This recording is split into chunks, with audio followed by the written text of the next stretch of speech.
non ha filtri. Va ora in onda Lega e dintorni. Vita delle sezioni, impegno dei cittadini sul territorio. Con Stefania Paccagnella e Marco Grimoldi.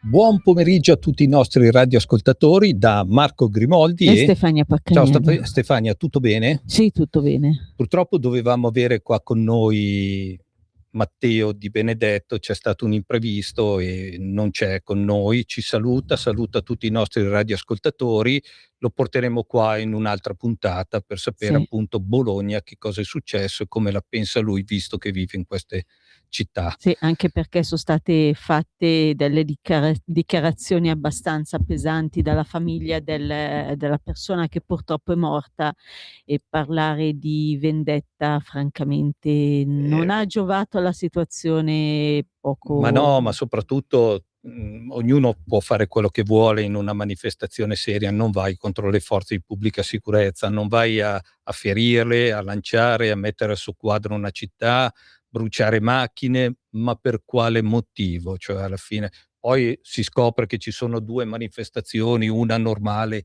e una dei soliti, però vabbè, comunque chiuso questo argomento, abbiamo un nostro grandissimo ospite che lo conosciamo. Un carissimo Presenti amico. te, Stefania. Sì, è il nostro Piero Dragan. Lo vediamo spesso alle manifestazioni e alle Eccomi qua. Ai nostri eventi Lega, e quindi esperto lo presentiamo. Esperto di dialetto. No, vabbè, ti presentiamo. Sì, va bene.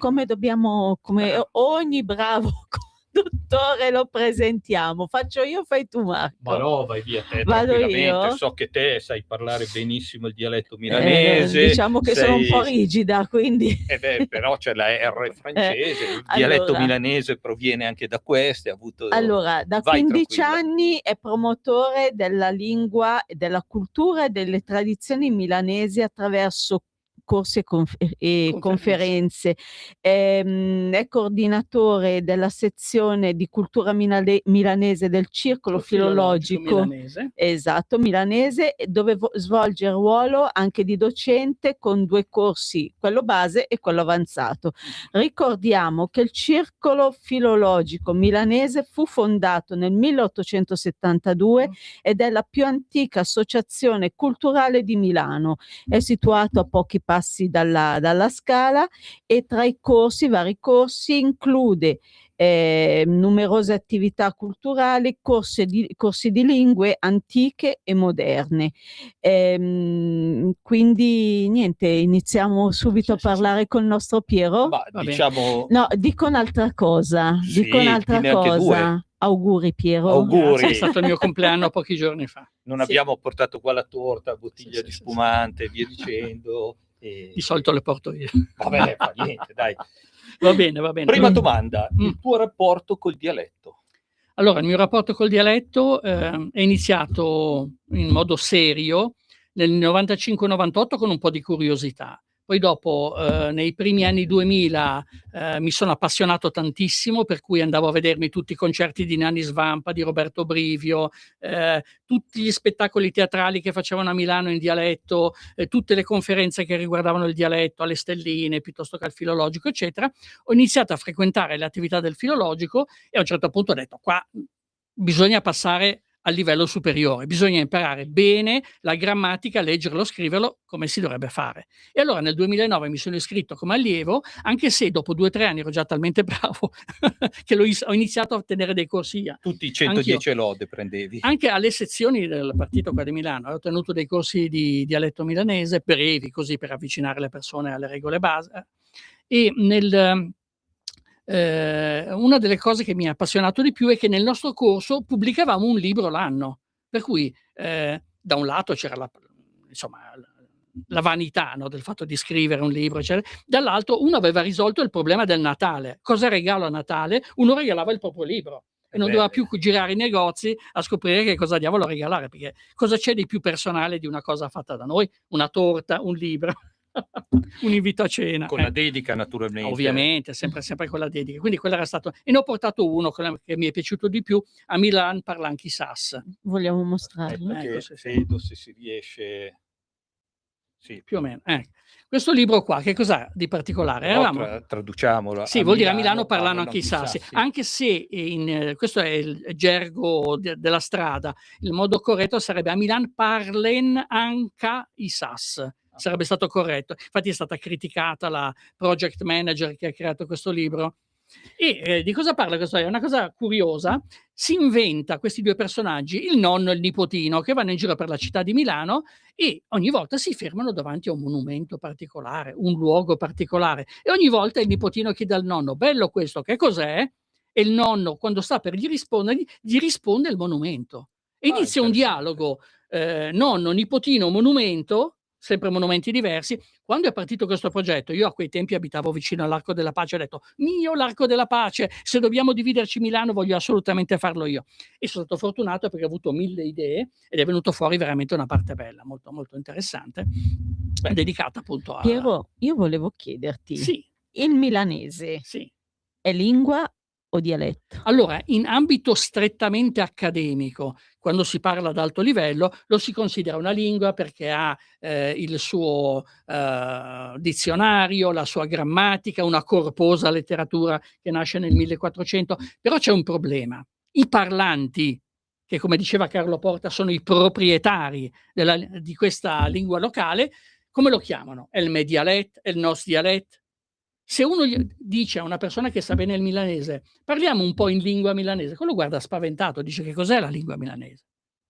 Per cui in ambiente colto accademico va bene usare il termine lingua, però quando si parla con i milanesi veri, quelli che mangiano parlano in milanese, è meglio usare il termine dialetto. Infatti io ho 2 gruppi Facebook che si chiamano Salviamo il dialetto milanese, Viviamo il dialetto milanese, 15.000 e 3.000 persone, per cui quando mi hanno invitato 3 anni fa, mi sembra, ai Soliti Ignoti con Amadeus su Rai 1 Prime Time, quando ancora era in Rai 1, e mi ha fatto la domanda: professore, chi sono i suoi allievi? E gli ho risposto: sono i cosiddetti parlanti passivi, cioè persone a cui era vietato parlare il dialetto quando erano bambini, vietato parlare il dialetto in casa, però dato che sentivano i nonni, i genitori, gli zii, i fratelli grandi che parlavano in dialetto, cosa facevano? Si mettevano, cioè ce l'avevano nella testa, no?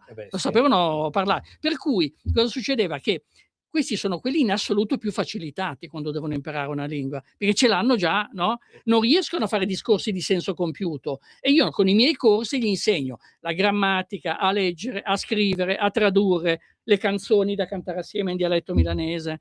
Per portare scarpe da tennis. Quella lì è quasi tutta in... sì, cioè è molto triste, le canzoni di Iannacci di origine albanese, ricordiamo, Iannacci di origine albanese, è meglio non usarle nei miei corsi. Io uso più Svampa, coi gufi. Anche Walter Di Gemma che ha lavorato anche qua nel passato, è uno di quelli che si prodigano di più per rendere attuale il milanese nelle canzoni. Ma una curiosità, nei tuoi corsi, una domanda che volevo farti. Si scrivono ragazzi? Sì. Allora l'età media tuoi studenti? L'età media è alta perché di solito sono persone, purtroppo molti tra virgolette corsi di milanese in giro per Milano, ma anche in giro per tutta la Lombardia, corsi di dialetto, sono frequentati da persone di una certa età che vogliono ritrovare l'età perduta della loro giovinezza chiacchierando con qualcun altro nel dialetto, per cui hanno bisogno più che altro di una specie di badante culturale che stia lì, butta un argomento e loro parlano, chiacchierano per gli affari loro. Io invece considero il milanese una lingua seria, per cui si parte con la grammatica, gli accenti, le vocali, le consonanti, i vocaboli, i verbi, gli avverbi, gli aggettivi, no? Sì, le vocali chiuse, le vocali aperte. Ecco, a proposito di... Poi se mi fate una domanda sulla grafia lo dico dopo, se no lo dico subito. L'unica cosa difficile in assoluto dello scrivere il milanese, se uno lo vuole scrivere correttamente, quindi come è stato fatto per secoli in letteratura, vale anche per l'italiano ovviamente, è che dato che in milanese abbiamo 7 vocali, anche la U e la E, Sì, e in italiano solo 5, come diavolo faccio io a scriverle? Allora, in Lombardia in genere questo problema a nord della Brianza, da metà Brianza in su fino al San Gottardo, si risolve con la grafia ticinese, le U coi 2 punti, le O coi 2 punti, le dieresi. Quindi Davide van der Sfroos, quando fa le sue canzoni, nei testi uno trova le O e le U con le dieresi. Purtroppo a Milano non lo possiamo fare perché nel 700-800 la maggior parte dei testi che venivano pubblicati erano in francese, per cui anche chi scriveva, i vari Carlo Porta, eccetera, hanno iniziato a usare una grafia simil francese. Quindi la U normale, il segno della U italiana, la leggiamo quasi sempre U. Per cui el mur, le mur, milanese e francese uguali, e si pronuncia così, senza dieresi. È chiaro, le prime volte uno sotto si scrive la U con i 2 puntini, così si ricorda come la deve pronunciare. Così il suono E, O e U, e il cœur, le cœur, francese e milanese, uguali. Anzi, noi siamo più coerenti perché i francesi ogni tanto dicono OE. Sì, Invece, e ogni tanto OEU, invece noi sempre OEU, quindi neuf, cœur, fieu, faseux, sempre OEU, OEU, OEU. Allora il problema è se io, e poi c'è un altro problema ancora, se la U la utilizzo già per la U, come faccio a scrivere la U? Mi manca una vocale. Allora si è detto, visto che prima era un suono a metà strada tra la O e la U, che in letteratura spesso si usava la O, facciamo così, la O normale, senza accenti, senza niente, la pronuncio U.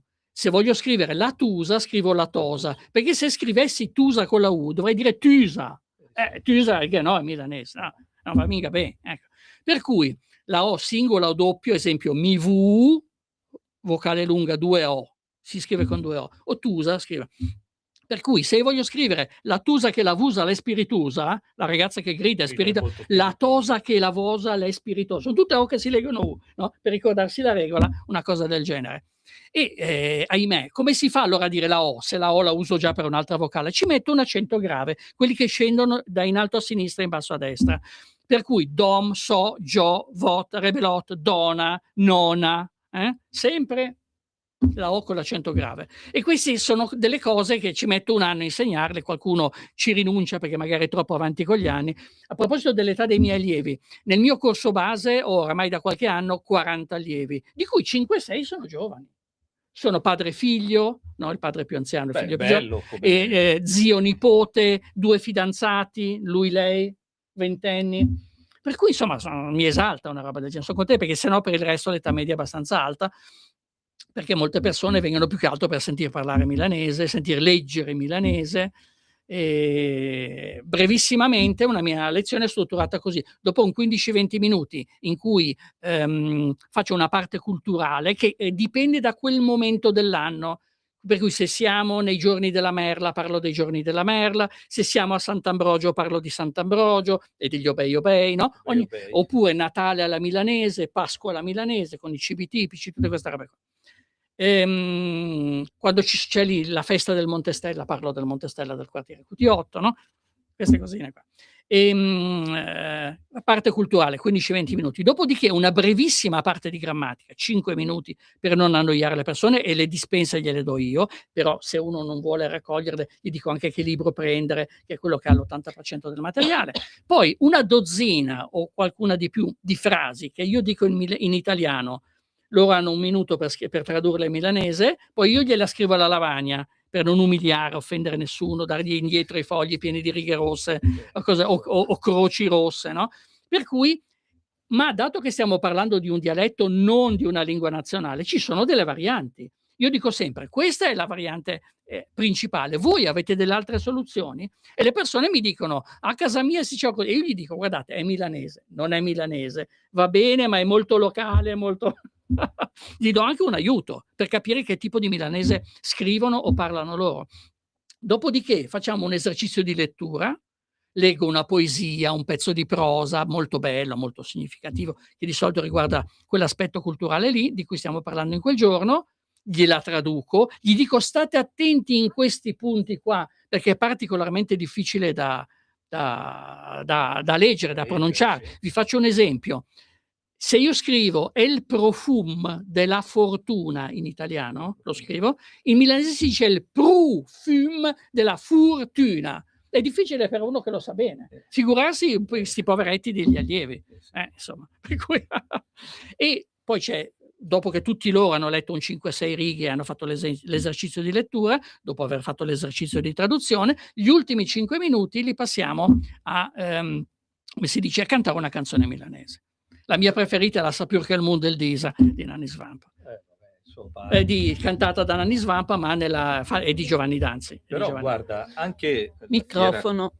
Anche la fiera che stavamo parlando prima degli Obei, te a tante persone gli dici ma sai che cosa significa andare alla fiera degli Obei?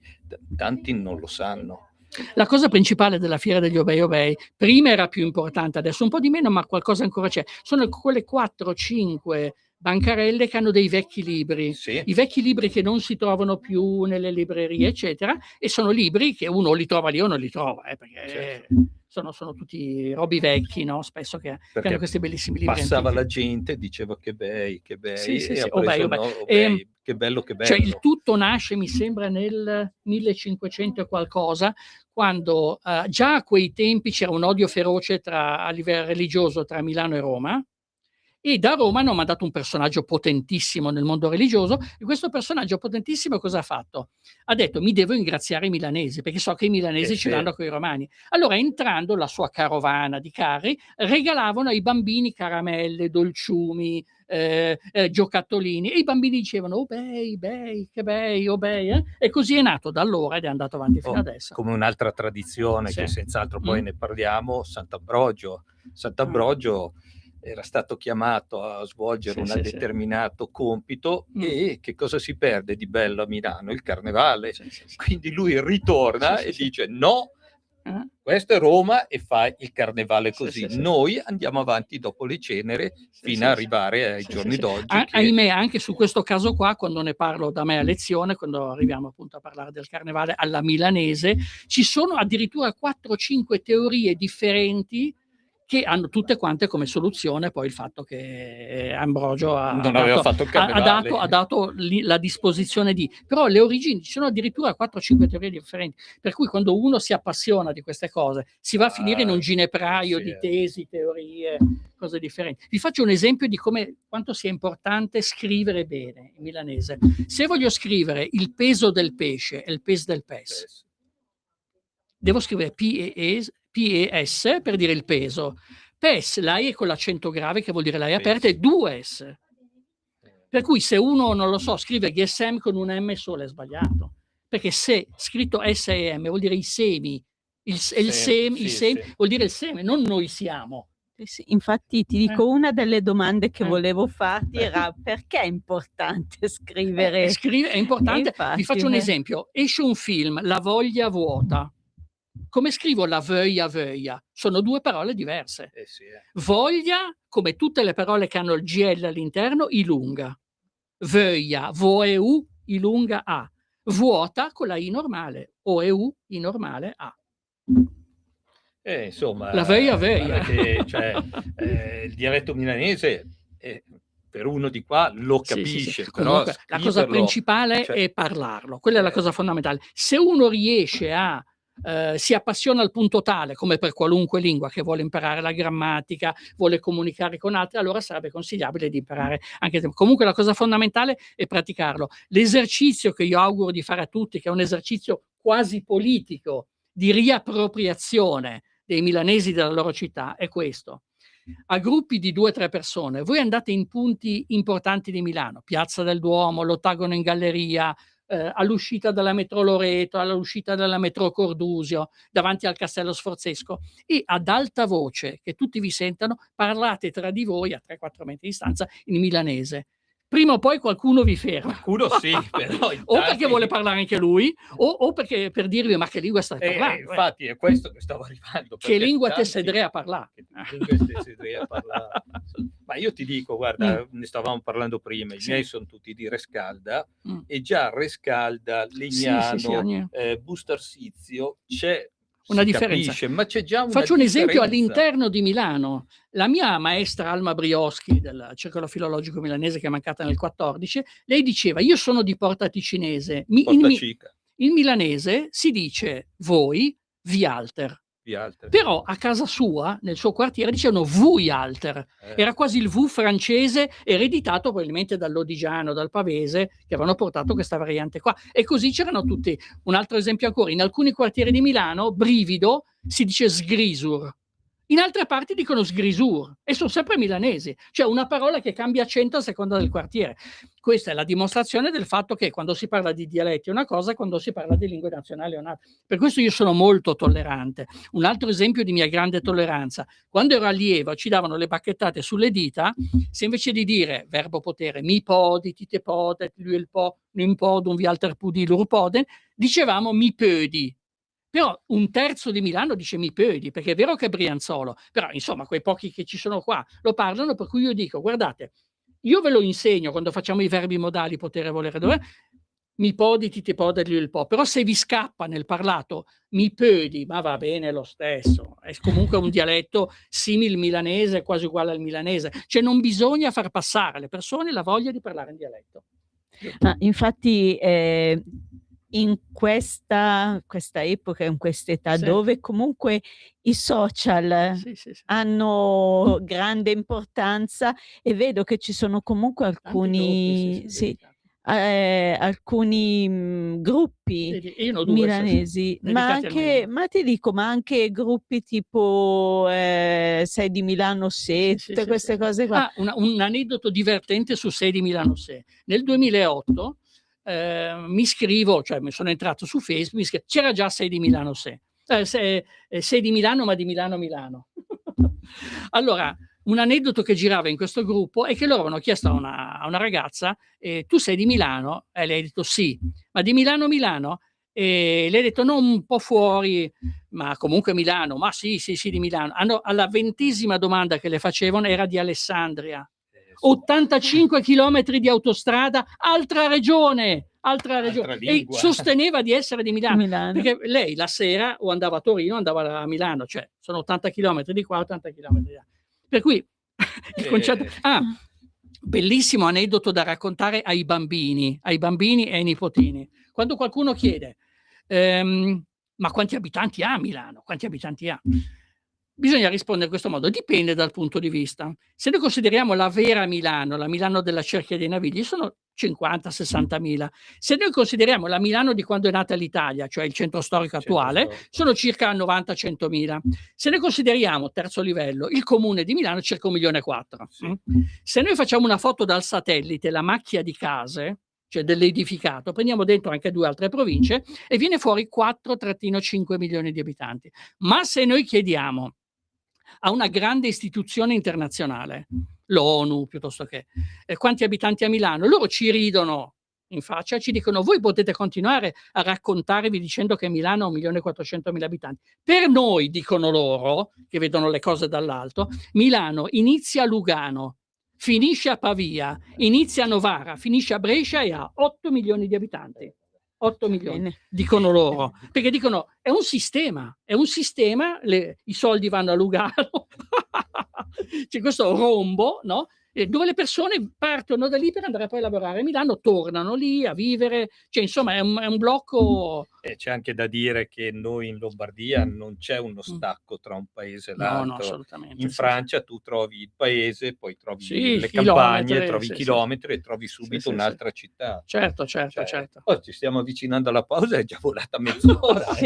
Adesso mi sono dimenticato di salutare la Natalia, che è lì che ride ed è molto attenta a questa lezione che ci sta dando. Grazie. No, sto cercando di dirvi un po' di cose. Di solito le dico nella prima lezione, se uno si iscrive al mio corso, alcuni di questi concetti. Ma c'è anche influenza nel dialetto milanese della parte spagnola? C'è influenza. Allora, intanto, che cos'è il dialetto milanese? Noi potremmo usare una definizione un po' spannometrica: lombardo occidentale, variante el. Nel senso che uso l'articolo il, dico el. Per cui se dico el sindic, il sindaco, intendo, lo sto dicendo in milanese, se dico ul sindic All Syndic oppure Al Syndic, è sempre lombardo, però sono altre varianti. Qual era la domanda? Se ci sono dentro delle Allora, influenze spagnole, visto la che definizione, noi possiamo passato in Spagna. considerare il milanese una specie di storpiatura del latino che usavano gli antichi Celti, che dicevano: ma insomma, noi ci abbiamo messo 400 anni per fare Milano, starcene qui con gli Etruschi, con i Liguri, eccetera, andiamo d'accordo, adesso arrivano i Romani, ci impongono la loro lingua. Allora noi cosa facciamo? La utilizziamo in modo storpiato, no? Per cui la U la pronunciamo U, la O la leggiamo no? È iniziato allora, però anche al giorno d'oggi possiamo dire che il 60-70% dei vocaboli milanesi sono di origine latina, semper e addirittura più latino che non il sempre, sempre italiano, ecco. Sì. E da lì in poi tutti i popoli che sono arrivati hanno lasciato qualcosa. Perfetto. Un minuto, raccontaci che canzone, il titolo della canzone. Ma oggi ho scelto Enrico Ruggeri. Enrico Ruggeri, sì. Sì, con Mistero della lingua. Sai che Enrico Ruggeri dialetto. nasce con i decibel, Sì, nasce lo so. con Molotov e Champagne a Porta Venezia, dove si esibivano nelle cantine di allora. Sì, sì. Enrico Ruggeri è anche interista. Appunto perché Allora l'ho salutiamo i scelto. nostri radioascoltatori e a presto, ascoltatevi la canzone e ci vediamo fra 2 o 3 minuti. 2 o 3 minuti. Va bene. Col Piero. Stai ascoltando Radio Libertà. la tua voce libera, senza filtri né censura. La tua radio.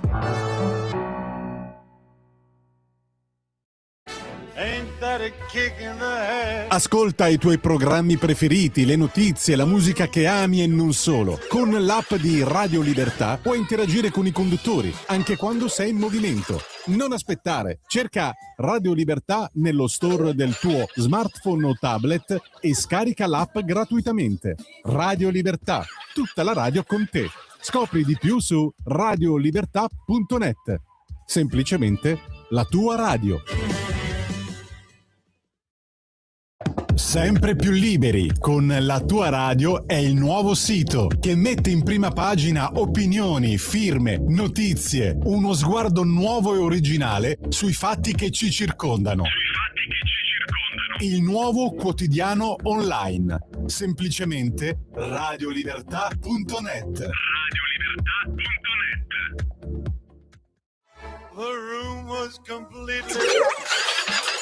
Stanco di perderti i tuoi programmi radiofonici preferiti? Vorresti la tua musica, le tue voci amate sempre con te, ovunque tu vada? Radio Libertà, l'applicazione che trasforma il tuo smartphone e tablet nella tua radio personale.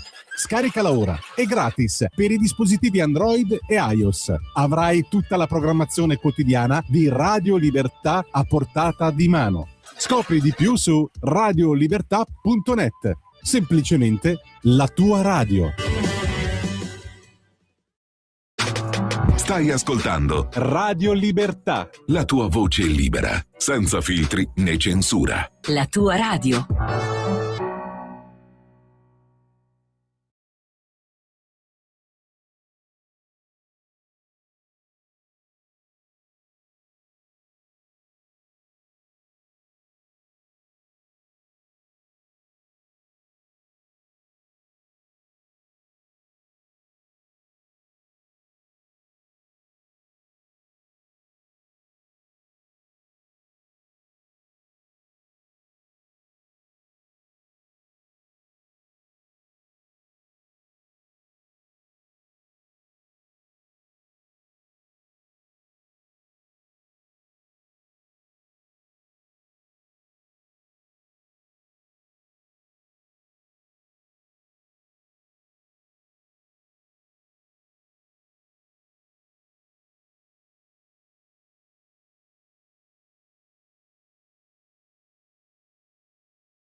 Beh, Marco, Sì, la conosco questa sì, no, canzone. però volevo dirti che hai toppato alla grande. Vabbè, Perché dai, ti sei cioè, dimenticato di dare il numero di ma telefono. ero più portato a sentire la lezione, il parlare, il dire di Ma Piero. ascolta, ma se qualcuno vuole intervenire, come giustamente ha detto la nostra Natalia, Altra bastonata, scusi, cioè adesso qua sì. iniziamo. Comunque niente, dai, do i numeri di telefono per quanto riguarda telefono 0292947222. Per quanto riguarda WhatsApp, se volete scrivere, scrivete pure nelle vostre lingue. Però, visto che abbiamo qua Piero, potete scrivere anche in milanese, dai.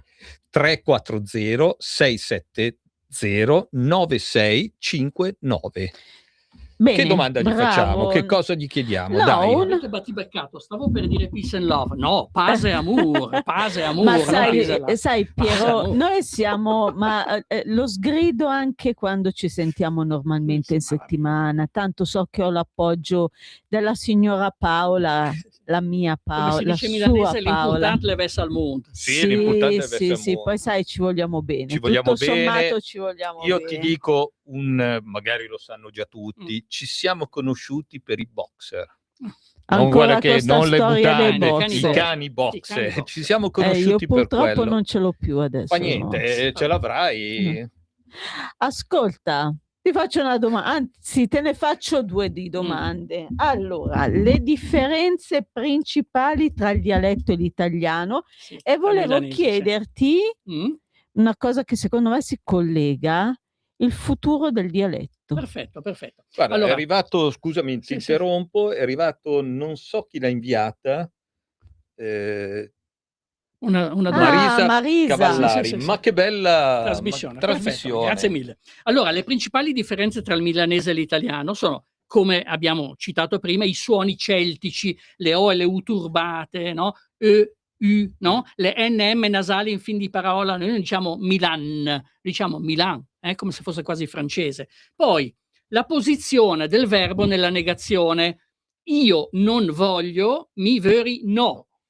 Come I will not, je veux pas, ich will nicht. Quindi le altre lingue nordiche sono più simili al milanese e l'italiano in questo si distanzia parecchio. Poi i verbi di moto composti, andaggiò per dire scendere, andasù per dire salire, andaindre, andainnans, andarent per dire andare avvicinarsi a qualcosa, ma il vero test della cadrega, quello che fa impazzire il mondo e che fa sì che anche un poveretto che magari è da 2000 anni a Milano venga additato, insomma, come persona di fuori, è l'uso del passato remoto. I milanesi, quando non sono in contesti estremamente formali, muoiono ma non useranno mai il passato remoto. Dicono l'universo è nato 14 miliardi di anni fa.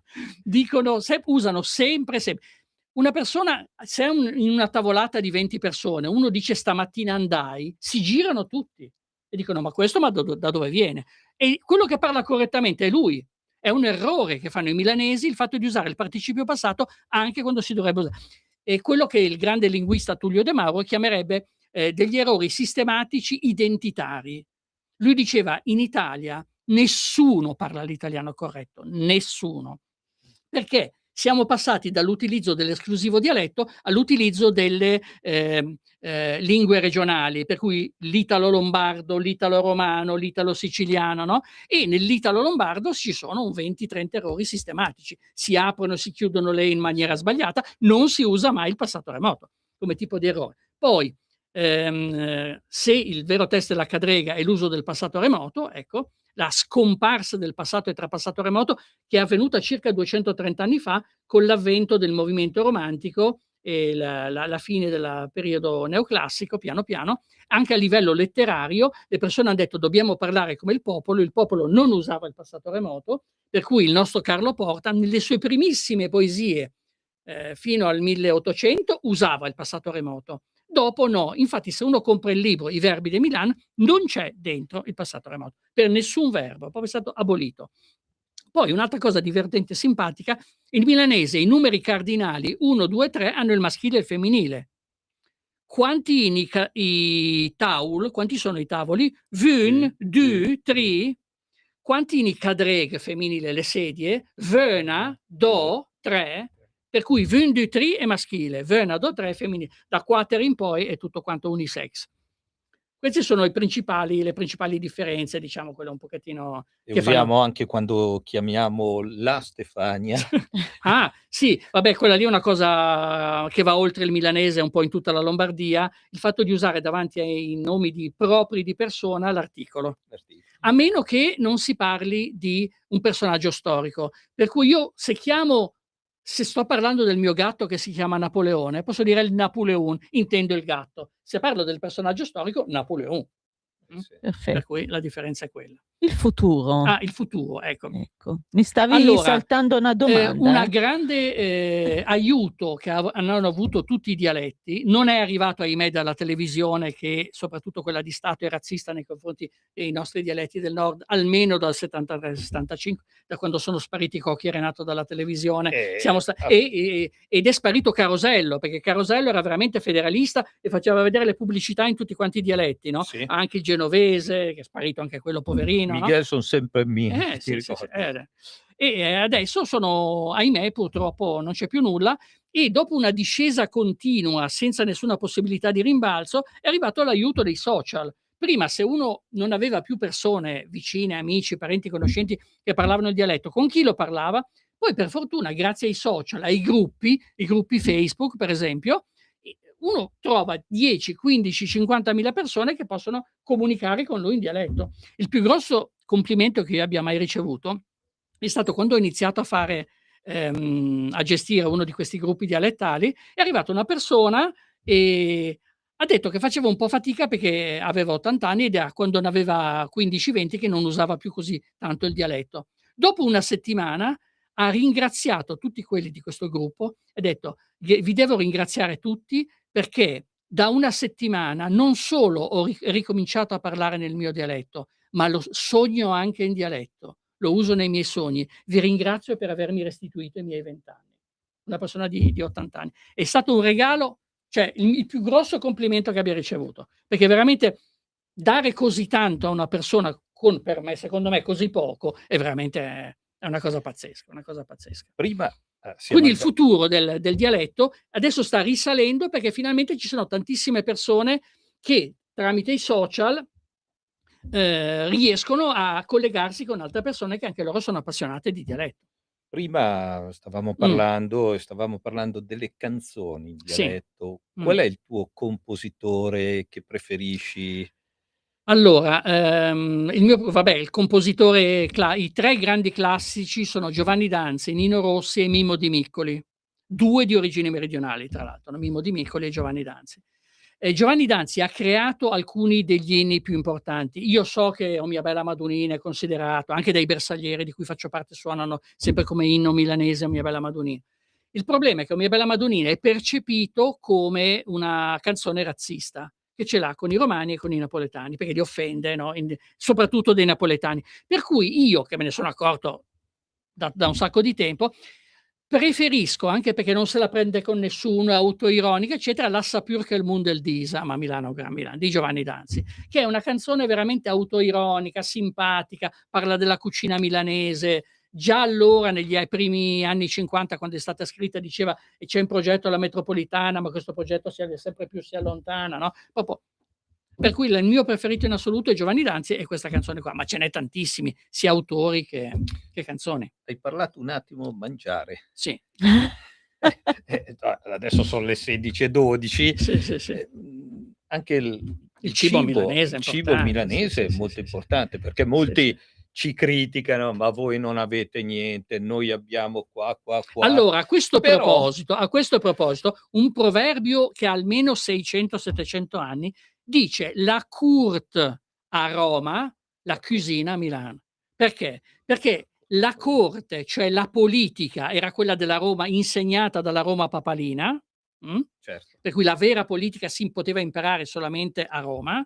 Invece la cucina migliore d'Italia nel 400, 500, 600, 700 era considerata quella milanese, che aveva una particolarità: c'erano tipo 100 osterie, ciascuna specializzata in un piatto. In un piatto. E qual era questo piatto? Ciascuno aveva il suo, tipo c'era quello specializzato nella cassola, quello specializzato nei mundeghili, tantissimi piatti differenti, ma non come al ristorante di oggi che uno va, chiede cucina milanese al menù e può scegliere. No, lì c'era un piatto solo.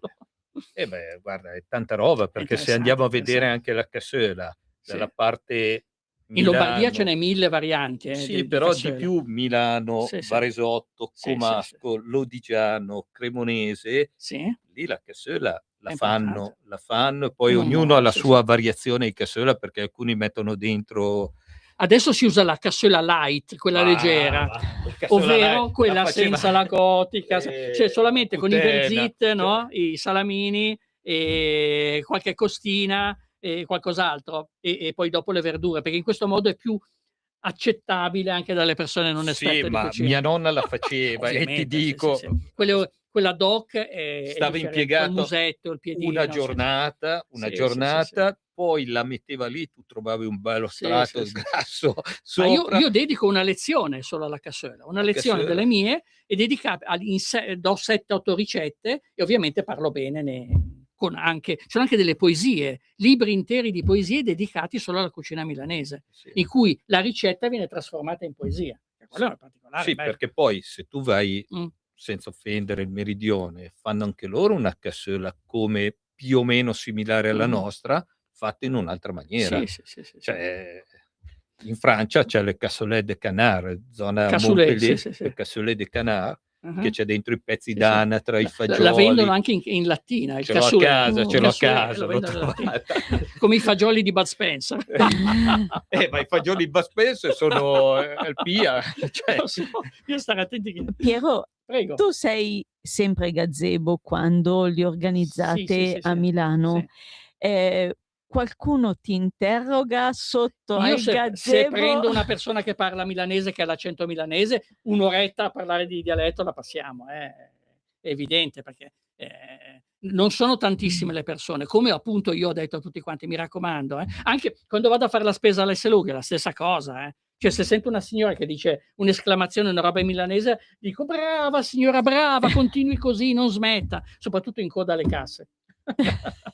È buono, dai. Cioè, bisogna mantenere vivi. Ma fai anche lezione alle persone che sono ai gazebo con te? No, vere e proprie lezioni no. Le ho fatte nelle sezioni ai tempi, nell'11-12, su idea di Morelli. Però... È stato Morelli, Però Alessandro se qualcuno dovesse chiederti qualche indicazione ai gazebo, che se gli dico, il nostro gli posso movimento... anche dare anche altre scuole. Gli dice, te vede là, te vede chi. Sì. Certo. Alcuni sei un po' in gaina, Gaina vuol dire uno che ha bevuto. Diciamo, adesso il numero 1 della milanesità a Milano, anche se ha una veneranda età, è Roberto Marelli. Roberto Marelli è proprio il numero 1. Invece dal punto di vista dei cantanti, quello insomma 6 anni meno di me, è Walter Di Gemma. Walter Di Gemma è veramente bravo. La sua canzone Il prete Ratanà, le sue traduzioni che ha fatto, come Nani Svampa traduceva Georges Brassens dal francese al milanese, così Walter Di Gemma ha tradotto in milanese le canzoni di Jacques Brel. Quindi grandi cantanti del mondo della francofonia tradotti, perché? Perché il francese è talmente simile al milanese che è facile, i suoni, le parole tronche, no? Le finali in consonante. Proverbi e modi di dire. Sì. Cosa mi racconti? Il mio preferito in assoluto è quello che dice che fa capire che l'efficacia è più importante dell'efficienza. Piuttosto che niente, è meglio piuttosto, no? Cioè l'importante, non rincorriamo la perfezione, perché spesso il meglio è il nemico del bene, ecco, ma cerchiamo di accontentarci di alcune situazioni positive, ma senza perdere tempo a cercare l'impossibile. Così come se la va la gai gambe, no? Se una roba sta andando avanti, vuol dire che ci sono dei motivi per cui deve andare avanti. Oppure va ciapairato. No, quella lì è un insulto. Madonna, Comunque dai. il ciaparatta è un Ciaparatta. illustre mestiere. Sì, Se uno prende i libri con gli antichi mestieri milanesi, vede il mastro ciaparatta con il suo sacco con dentro tutti i topi morti e i 5-6 allievi ciaparatta, piccolini, con ciascuno tenuti per la coda i topi morti. Perché? Perché c'erano molti magazzini di granaglia a Milano, in via Cantù, cioè attaccato al Duomo ce n'era uno, e questi magazzini qua erano strapieni di topi. Allora i proprietari, per evitare che i topi gli mangiassero tutto e mandassero a male le granaglie, chiamavano appunto i ciaparatta. Ciaparatta. Strapagati. La peste da dove salta fuori? Sì, dai topi. Cioè, dai Sì. topi. Sì. Giorgio Gaber come si posiziona? Allora Giorgio Gaber è di origine anche lui triestina, slava, comunque slava, perché sarebbe Gaberschik, no? Gaberschik il cognome completo. Lui ha fatto moltissimo, però dopo aver fatto in un primo momento anche un qualcosa di milanese, si è lanciato sull'italiano. Ha avuto la sua tipo "Vengo a prenderti stasera con la mia torpedo blu", no? Tutte quelle canzoni lì, e da un certo momento in avanti, mi sembra a fine anni 70, primi anni 80, ha creato il famoso teatro canzone in cui ha parlato di problemi esistenziali, problemi politici, la difficoltà di venire a patti con se stessi, con il proprio partner, eccetera, eccetera, facendo un teatro altissimo, elevando proprio tutto il teatro. Erano tutte cose fatte in italiano. Facendo anche la destra e la sinistra. Sì, quello poi alla fine della sua carriera poi, è stato molto critico anche verso a me piaceva molto, ricordando un po' certe idee della Lega, perché né neri né rosse, ma liberi con Bossi, diceva. A me piace molto il Riccardo di Giorgio Gaber. Il Riccardo. Io ho conosciuto una persona che m'ha detto di essere cugina o sorella del famoso Riccardo della canzone, e m'ha confermato il fatto che abitava lì, andava in quel bar, mi ha spiegato anche quale. Ma guarda che tante canzoni sono prese anche su Guarda veramente, Vasco Rossi, colpa d'Alfredo. Alfredo era un personaggio che parlava e tutte le ragazze scappavano, colpa d'Alfredo. Certo. Comunque la canzone milanese è ricchissima, e come io negli anni 70, quando ero piccolino, ho imparato qualcosa di inglese, poi mi sono avvicinato all'altra lingua straniera con la musica, con le canzoni, iniziavo con le canzoni dei Beatles e questo e quell'altro, no? Così anche al giorno d'oggi un genitore, se vuole insegnare i suoni, certe cose ai propri figli, può usare, prende 2-3 CD di Nanni Svampa, dei Gufi, questo e quell'altro, li fa sentire ai bambini si divertono. All'inizio non capiscono, poi chiedono, poi il milanese del dopoguerra è un milanese talmente simile all'italiano che si capisce veramente in modo facile. Poi anche Nanni Svampa, i Gufi, li puoi vedere anche in televisione. Certo, cioè su YouTube si possono scaricare, no? Fa vedere tutte le vecchie trasmissioni, quando erano ritornati assieme, perché la cosa divertente è che i Beatles e i Gufi hanno avuto lo stesso periodo, no? Dal 63, 64 fino al 69, quegli anni lì, no? Sono durati. Poi si sono sciolti entrambi, solo che i Beatles non sono più tornati assieme, anche perché nell'80 hanno ammazzato John Lennon, no? E invece i Gufi sono tornati un po' assieme per cantare qualcosa, poi nel 94 circa è morto il povero Magni, e da lì in poi insomma poi hanno litigato Brivio e Svampa, per cui per un po' di tempo non si è più potuta fare una reunion. Io ne ho visti i 3 Gufi superstiti nei primi anni 2000, avevano fatto un concerto al Teatro Streller a Milano e cantavano proprio, uno entrava uno usciva per non incontrarsi, proprio perché avevano litigato. La banda dell'Ortica chi era? E di Walter Valdi, la banda, forse con la manina di Iannacci dentro, però mi sembra di Walter Valdi, però è diciamo 80% in italiano. Io quando seleziono le canzoni, noi la facciamo, la banda del palo, il palo della banda dell'Ortica, però purtroppo bisogna tenere presente che noi consideriamo di cultura milanese un sacco di canzoni che poi sono in italiano.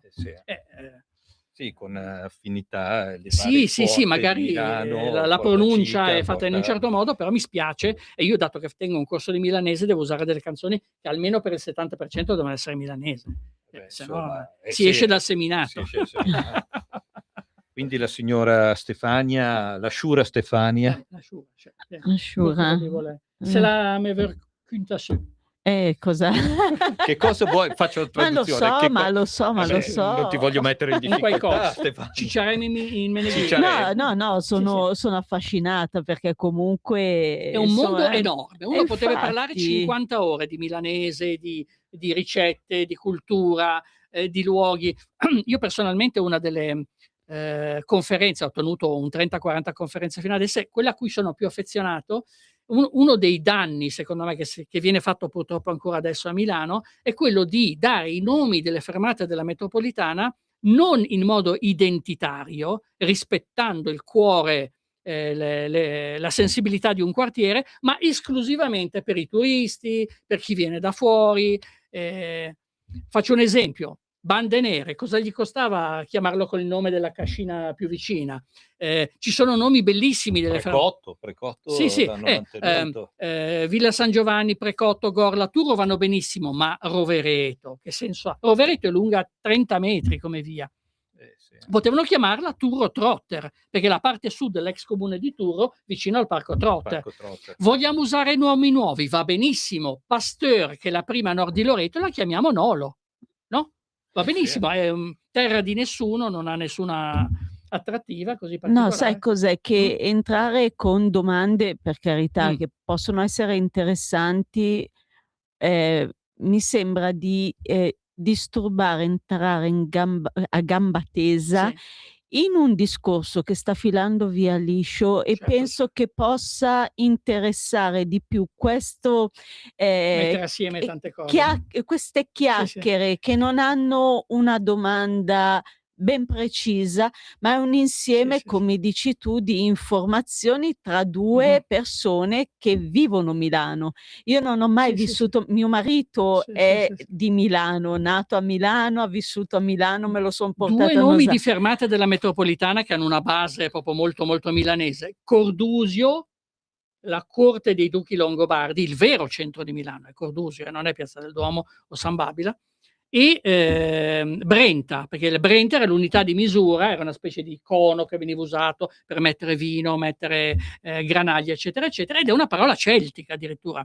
Per cui è vero che noi l'abbiamo dedicato a Via Brenta per il fiume, ma indirettamente siamo andati a prendere una parola No, sai cosa mi celtica. piacerebbe? Parlare dei miti, dei misteri di Milano, magari I fantasmi di Milano. ma Ci sono tante storie di fantasmi. Solo il castello ce n'è 5.